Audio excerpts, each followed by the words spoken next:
Kenya may be home to the biggest mobile market in East Africa, but of the three mobile service providers, only one, Safaricom, is profitable. Bharti Airtel has been bleeding money for years, and Telkom, which is now 60% owned by Helios, is also making losses. Would a merger of these two firms perhaps give them the market muscle they need to take on East Africa's most profitable firm? That's the question CGTN's Ramah Nyang put to Telkom's CEO.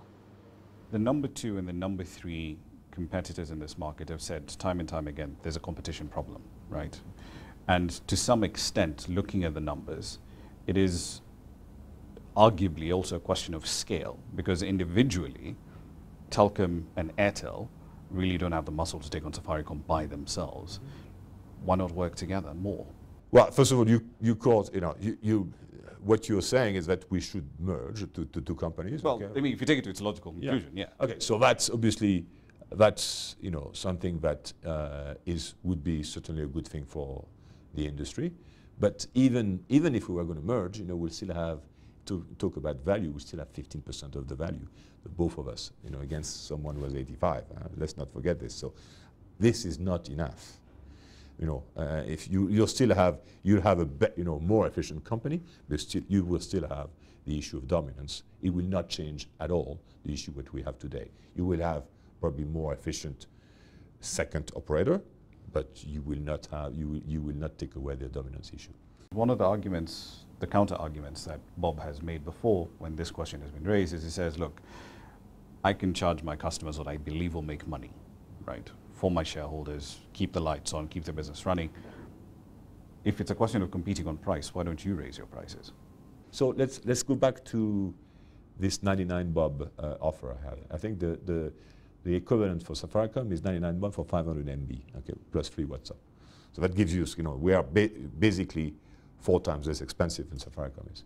And, it's because of the scale effect, because of all the measures which have not been implemented, the customers, we are not making, a lot of inroads that we would make if there was dominance remedies implemented. But let me approach this from a microeconomics angle, because if the fact that Safaricom can charge that, right, and the market is basically saying, okay, I'll pay you your 99 shillings for that 500 megabytes of data.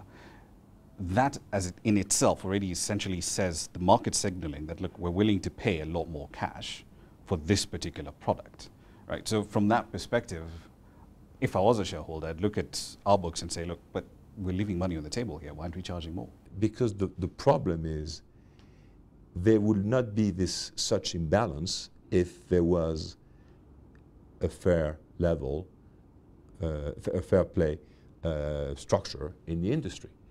You will not see this. If Safaricom was declared dominant, we will invest much more, and you will not see this kind of imbalance. You will not see this. There's no reason. Okay. Today, the reason what we are, basically have to go as low as this price without further investing is because there's no fair level play. So it's very difficult for us to build the distribution. It's very difficult for us to build a mobile money product which has the scale of Safaricom, etc. It's very difficult for us to invest as much as Safaricom is doing in the network.